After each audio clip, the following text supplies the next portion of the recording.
ನಾನಿವತ್ತು ರಂಜಾನ್ ಹಬ್ಬಕ್ಕೆ ಜಾಮೂನ್ ಮಾಡ್ತಾಯಿದ್ದೀನಿ. ಜಾಮೂನ್ ಮಾಡೋಕ್ಕೆ ನಾನು ಇದೊಂದು ಜಾಮೂನ್ ಪ್ಯಾಕೆಟ್ ತೊಗೊಂಡಿದ್ದೀನಿ. 175 ಗ್ರಾಮ್ ಇದೆ ಇದು.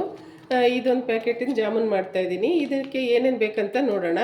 ಈ ಜಾಮೂನ್ ಪ್ಯಾಕೆಟನ್ನು ಹಿಟ್ಟನ್ನು ಕಲಿಸ್ಕೊಬೇಕು. ಇದನ್ನು ಕಲಿಸ್ಕೊಳ್ಳೋಕ್ಕೆ ನಾನು ಹಾಲು ತೊಗೊಂಡಿದ್ದೀನಿ. ಆಮೇಲೆ ಉಂಡೆ ಮಾಡಲಿಕ್ಕೆ ಒಂದು ಸ್ವಲ್ಪ ತುಪ್ಪ ತೊಗೊಂಡಿದ್ದೀನಿ. ಪಾಕಕ್ಕೆ ನಾನು ಸಕ್ಕರೆ 2 ಲೋಟ ಸಕ್ಕರೆಗೆ ಸೇಮ್ ಅಳತೆಯಲ್ಲಿ ಈ 2 ಲೋಟ ಸಕ್ಕರೆ ಸೇಮ್ ಅಳತೆ ಲೋಟದಲ್ಲಿ 2 ಲೋಟ ಸಕ್ಕರೆಗೆ 2 ಲೋಟ ನೀರು ಹಾಕಬೇಕು ಕರೆಕ್ಟಾಗಿ. ಆವಾಗ ಪಾಕ ಚೆನ್ನಾಗಾಗತ್ತೆ, ಕರೆಕ್ಟ್ ಬರುತ್ತೆ ಪಾಕ. ಈಗ ಈ ಸಕ್ಕರೆ ಪಾಕನ ಇಟ್ಬಿಡೋಣ. ಆಮೇಲೆ ಹಿಟ್ಟು ಕಲಿಸ್ಕೊಂಡು ಈ ಕಡೆ ಜಾಮೂನಿಗೆ ರೆಡಿ ಮಾಡ್ಕೊಳ್ಳೋಣ. ನಾನೀಗ ಒಂದು ಪಾತ್ರೆಯಲ್ಲಿ ಈ 2 ಲೋಟ ಸಕ್ಕರೆ ಸೇಮ್ ಅಳತೆ ಇರಬೇಕು. ಆವಾಗ ಕರೆಕ್ಟ್ ಕನ್ಸಿಸ್ಟೆನ್ಸಿ ಚೆನ್ನಾಗಿ ಬರುತ್ತೆ, ಪಾಕನೂ ಕರೆಕ್ಟ್ ಇರುತ್ತೆ. ಈ 2 ಲೋಟ ನೀರು 2 ಲೋಟ ಸಕ್ಕರೆ ಇದನ್ನು ಕರೆಕ್ಟ್ ಟೈಮಿಂಗ್ಸ್ ಇಟ್ಕೊಂಡು 5 ನಿಮಿಷ ಇದನ್ನು ಪಾಕ ಮಾಡ್ಕೊಬೇಕು, ಬಿಸಿ ಮಾಡ್ಕೊಬೇಕು ಇದನ್ನು. ಈಗ ಗ್ಯಾಸ್ ಹಚ್ಚಿ ಇದನ್ನು ಬಿಸಿ ಮಾಡ್ಕೊಳ್ಳೋಣ. ಇವಾಗ ಗ್ಯಾಸ್ ಹಚ್ಚಿ ನಾನು ಇದನ್ನ ಇಟ್ಟಿದ್ದೀನಿ, ಪಾತ್ರೆ ಇಟ್ಟಿದ್ದೀನಿ. ಇದು ಸಕ್ಕರೆ ನೀರು ಹಾಕಿಟ್ಟಿದ್ವಲ್ಲ ಅದು. ಇವಾಗ ಗ್ಯಾಸ್ ಹಚ್ಚೋಣ. ಗ್ಯಾಸ್ ಹಚ್ಚಿಲ್ಲ ಇನ್ನು. ಇವಾಗ ಗ್ಯಾಸ್ ಹಚ್ಚಿದ್ದೀನಿ. ಈಗ 5 ನಿಮಿಷ ಇದನ್ನು ನೀಟಾಗಿ ಕುದಿಸ್ಕೊಳ್ಳೋಣ. ಕೈ ಬಿಡ್ದಂಗೆ ನೀಟಾಗಿ ಇದು ಗೂರೆ ಆಡ್ತಾ 5 ನಿಮಿಷ ಕುದಿಸ್ಕೊಳ್ಳೋಣ. 5 ನಿಮಿಷ ಟೈಮ್ ನೋಡಿಕೊಂಡು ಇದನ್ನು ಕುದಿಸ್ಕೊಂಡ್ರೆ ಸಾಕು. 5 ನಿಮಿಷದಲ್ಲಿ ಇದು ನೀಟಾಗಿ ಪಾಕ ಆಗುತ್ತೆ. ನಮ್ಗೆ ಎಷ್ಟು ಕನ್ಸಿಸ್ಟೆನ್ಸಿ ಬೇಕೋ ಜಾಮೂನಿಗೆ ಅಷ್ಟು ಕನ್ಸಿಸ್ಟೆನ್ಸಿಯಲ್ಲಿ ಆಗುತ್ತೆ ಇದು ಕರೆಕ್ಟಾಗಿ. ಏನು ಟೆನ್ಷನ್ ಮಾಡ್ಕೊಳ್ಳೋದೇ ಬೇಡ, ಕರೆಕ್ಟ್ ಟೈಮ್ ನೋಡ್ಕೊಂಡು 5 ನಿಮಿಷ ಮಾಡ್ಕೊಂಡ್ರೆ ಸಾಕಿದು. ಇದನ್ನೀಗ ಮಾಡ್ಕೊಳ್ಳೋಣ ಪಾಕನ. ಇದು ಪಾಕ ಆದಮೇಲೆ ಇದನ್ನು ಈ ಕಡೆ ಇಟ್ಟು ಜಾಮೂನ್ ಹಿಟ್ಟನ್ನು ಕಲಿಸ್ಕೊಳ್ಳೋಣ.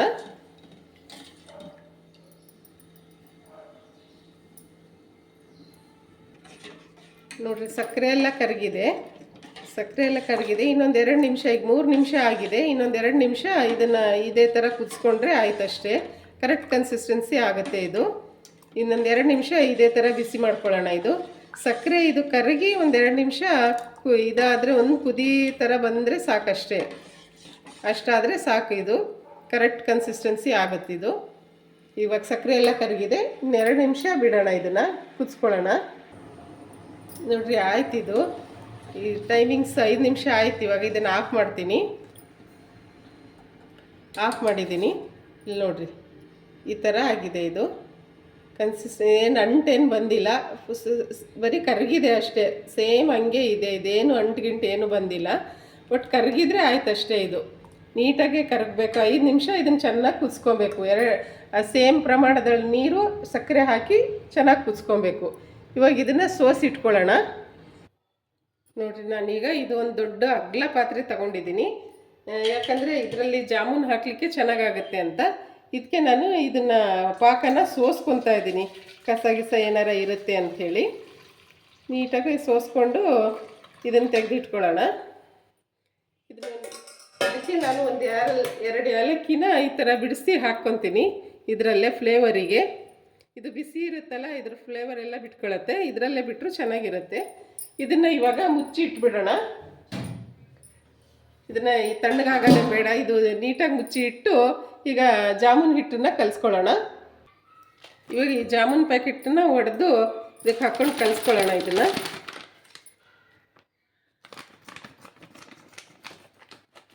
ನಾನು ಹಾಲನ್ನು ಕಾಯಿಸಿ ಆರಿಸಿ ತಗೊಂಡಿದ್ದೀನಿ. ಕಾಯಿಸಿ ಇಟ್ಕೊಂಡಿರೋ ಹಾಲನ್ನೇ, ಕಾಯಿಸಿ ತಣ್ಣಗಾಗಿರೋ ಹಾಲನ್ನು ತಗೊಂಡಿದ್ದೀನಿ. ನೀರಲ್ಲಿ ಬೇಕಾದರೂ ಕಲಿಸ್ಬೋದು. ನಾನು ಹಾಲಲ್ಲಿ ಕಲಿಸ್ತೀನಿ ಯಾವಾಗಲೂ, ಅದಕ್ಕೆ ಹಾಲಲ್ಲೇ ಕಲಿಸ್ತಾ ಇದ್ದೀನಿ. ಇದು ನೀಟಾಗಿ ಇದು ಪುಡಿ ಮಾಡ್ಕೊಳ್ಳೋಣ. ಇವಾಗ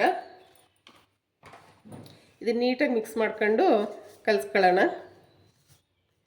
ಸ್ವಲ್ಪನೇ ಹಾಲು ಹಾಕ್ಕೊಂಡು ಎಷ್ಟು ಇದು ಇಡಿಸುತ್ತೋ ಅಷ್ಟು ಕಲಿಸ್ಕೊಳ್ಳೋಣ.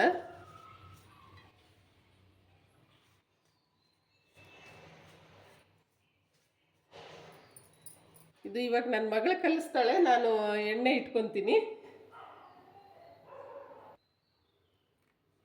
ನೋಡಿರಿ, ನೀಟಾಗಿ ಸ್ವಲ್ಪನೇ ಎಷ್ಟು ಬೇಕೋ ಅಷ್ಟು ಹಾಲು ಹಾಕ್ತಾ ಒಂದೇ ಸರಿ ಹಾಕೋದು ಬೇಡ.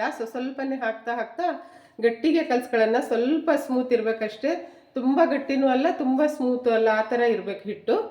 ನಾನು ಈ ಕಡೆ ಇವಾಗ ಎಣ್ಣೆ ಇಟ್ಕೊಳ್ತೀನಿ ಕಾಯೋಕ್ಕೆ.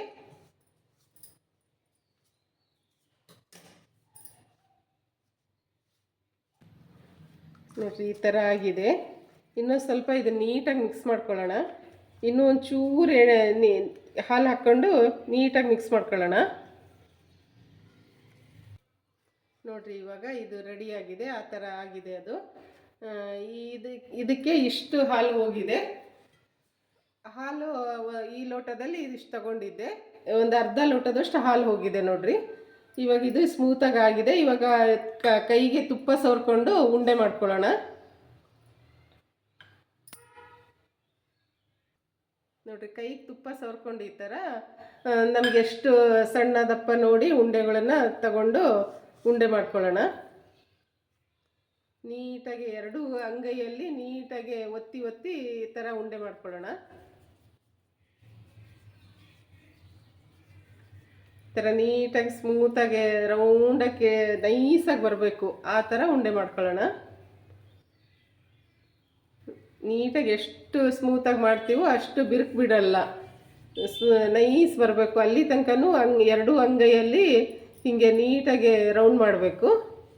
ಆವಾಗ ಚೆನ್ನಾಗಿ ಸ್ಮೂತಾಗಿ ಬರುತ್ತಾ, ಆವಾಗ ಇದಾಗಲ್ಲ, ಇದು ಬಿರುಕು ಬಿಡಲ್ಲ.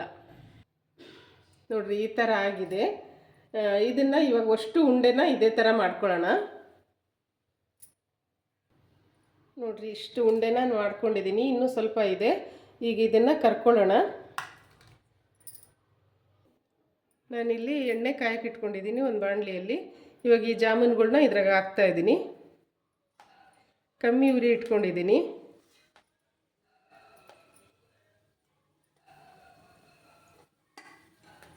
ಕಮ್ಮಿ ಉರಿಯಲ್ಲೇ ಇದನ್ನು ಗೋಲ್ಡನ್ ಬ್ರೌನ್ ಬರೋ ತನಕ, ಗೋಲ್ಡನ್ ಕಲರ್ ಬರೋ ತನಕನೂ ಹುರ್ಕೊಬೇಕು. ಇದನ್ನು ನೀಟಾಗಿ ಇದನ್ನು ಈ ಥರ ಮಧ್ಯದಲ್ಲಿ ಚಮಚನ ಈ ಥರ ಹಿಂಗೆ ಉರಿಯಾಡ್ತಾ ಇದ್ದರೆ ಕಲರ್ ಕರೆಕ್ಟಾಗಿ ಎಲ್ಲ ಕಡೆ ಒಂದೇ ಕಲರ್ ಬರುತ್ತೆ. ಇಲ್ಲ ಅಂದರೆ ಒಂದು ಕಡೆ ಬೆಳ್ಳಗೆ ಒಂದು ಕಡೆ ಕರ್ರಗೆ ಹಂಗಾಗುತ್ತೆ. ಈ ಥರ ಸ್ಪೂನಲ್ಲಿ ಈ ಥರ ಹಿಂಗೆ ಮಿಕ್ಸ್ ಮಾಡ್ತಾ ಇದ್ದರೆ ಎಲ್ಲ ಕಡೆ ಒಂದೇ ಕಲರ್ ಬರುತ್ತೆ. ಇದೇ ಥರ ಇದು ಗೋಲ್ಡನ್ ಕಲರ್ ಬರೋ ತನಕನೂ ಬೇಯಿಸ್ಕೊಳ್ಳೋಣ. ಇದನ್ನು ನೀಟಾಗಿ ಕರ್ಕೊಳ್ಳೋಣ ಎಣ್ಣೆಯಲ್ಲಿ. ಇದೇ ಥರ ಇದು ಎಷ್ಟೊತ್ತಾಗುತ್ತೋ ಅಷ್ಟೋ ತನಕ ನೀಟಾಗಿ ಕಲರ್ ಬರೋ ತನಕ ಈ ಥರ ಹುರ್ಕೊಳ್ಳೋಣ. ಇದನ್ನು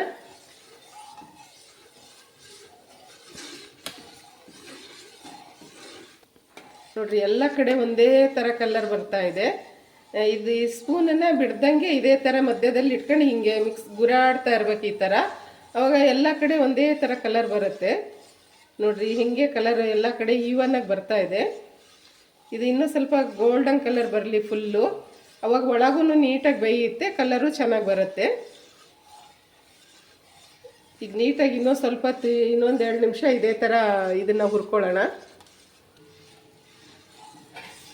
ನೋಡಿರಿ ಇದು ಆಗಿದೆ. ಇವಾಗ ಕಲರ್ ಚೆನ್ನಾಗಿ ಬಂದಿದೆ. ಇಷ್ಟು ಕಲರ್ ಬಂದರೆ ಸಾಕು. ಇದನ್ನು ತೆಕ್ಕೊಳ್ಳೋಣ. ಇವಾಗ ಇದನ್ನು ಅಷ್ಟನ್ನು ತೆಕ್ಕೊತಾ ಇದ್ದೀನಿ. ನಾನು ಕಮ್ಮಿ ಉರಿಯಲ್ಲೇ ಹುರಿದಿದ್ದೀನಿ. ಇದಿಷ್ಟು ಕಮ್ಮಿ ಉರಿಯಲ್ಲೇ ಇದು ಅಷ್ಟು ಕರ್ಕೊಂಡಿದ್ದೀನಿ. ಜಾಸ್ತಿ ಉರಿ ಮಾಡಿಕೊಂಡ್ರೆ ಒಳಗೆ ಬೇಯೋದಿಲ್ಲ, ಅದಕ್ಕೆ ಕಮ್ಮಿ ಉರಿಯಲ್ಲೇ ಇದನ್ನು ಕರ್ಕೊಬೇಕು. ಈಗ ಇನ್ನೊಂದು ರೌಂಡ್ ಹಾಕ್ಕೊತೀನಿ. ಇದು ಆಗಿದೆ. ಇವಾಗ ತೆಕ್ಕೊಂಡು ಇನ್ನೊಂದು ರೌಂಡ್ ಹಾಕ್ಕೊಳ್ಳೋಣ. ಈಗ ಇದನ್ನು ಕಮ್ಮಿ ಉರಿಯಲ್ಲೇ ನೀಟಾಗಿ ಅದೇ ಥರ ಕರ್ಕೊಳ್ಳೋಣ. ನೀಟಾಗಿ ಗೋಲ್ಡನ್ ಕಲರ್ ಬರೋ ತನಕನೂ ಇದನ್ನು ಅದೇ ಥರ ಕರ್ಕೊಳ್ಳೋಣ. ಈ ಚಮಚನ ಈ ಥರ ಮಧ್ಯದಲ್ಲಿ ಇಟ್ಕೊಂಡು ಹಿಂಗೆ ಮಿಕ್ಸ್ ಮಾಡ್ತಾ ಇರೋಣ. ಅವಾಗ ಚೆನ್ನಾಗಿ ಎಲ್ಲ ಕಡೆ ಒಂದೇ ಕಲರ್ ಬರುತ್ತೆ.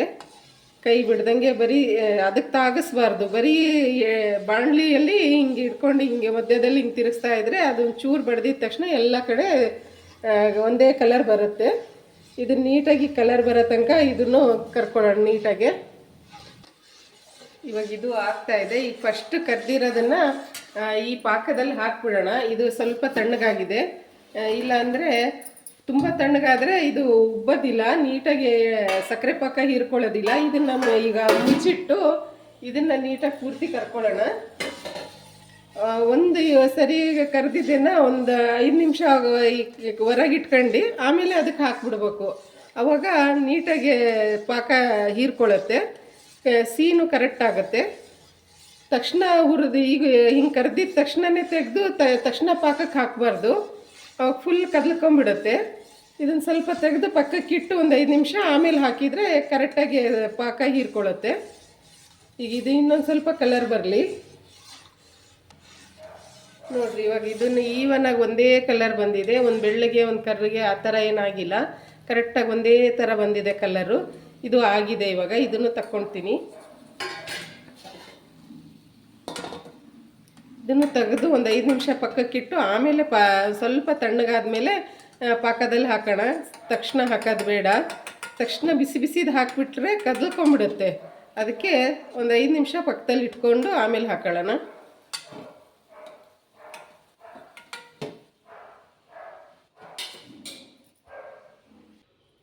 ಇವಾಗ ನೋಡಿರಿ ಇದನ್ನು ಹಾಕೋಣ ಇದಕ್ಕೆ. ಇದು ತಣ್ಣಗಾಗಿದೆ ನೋಡಿರಿ.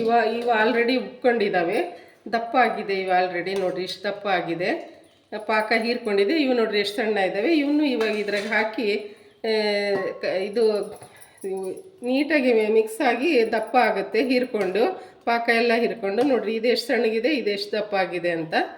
ಇದನ್ನು ಒಂದು ಅರ್ಧ ಗಂಟೆ 20 ನಿಮಿಷ ಹೀಗೆ ಮುಚ್ಚಿಡೋಣ. ಅವಾಗ ಫುಲ್ ಪಾಕ ಹೀರ್ಕೊಂಡು ದಪ್ಪ ಆಗುತ್ತೆ. ಇದನ್ನ ಇವಾಗ ಮುಚ್ಚಿಡೋಣ. ಒಂದು 20 ನಿಮಿಷ ಆಗಿದೆ. ಇವಾಗ ನೋಡೋಣ ಇದು ಹೆಂಗಾಗಿದೆ ಅಂತ. ನೋಡಿರಿ ಇವಾಗ ಇದೆಲ್ಲ ಅದು ಉಪ್ಕೊಂಡಿದೆ, ಚೆನ್ನಾಗಾಗಿದೆ. ನೀವು ಈ ಮೆಥಡಲ್ಲಿ ಒಂದ್ಸರಿ ಈ ಥರ ಜಾಮೂನ್ ಮಾಡಿ ನೋಡಿರಿ, ಹೇಗೆ ಬಂತು ಅಂತ ತಿಳಿಸ್ರಿ. ನೀವು ಹೇಗೆ ಮಾಡ್ತೀರಾ ಅಂತಲೂ ತಿಳಿಸ್ರಿ. ರಂಜಾನ್ ಸ್ಪೆಷಲ್ ಗುಲಾಬ್ ಜಾಮೂನ್ ರೆಡಿಯಾಗಿದೆ.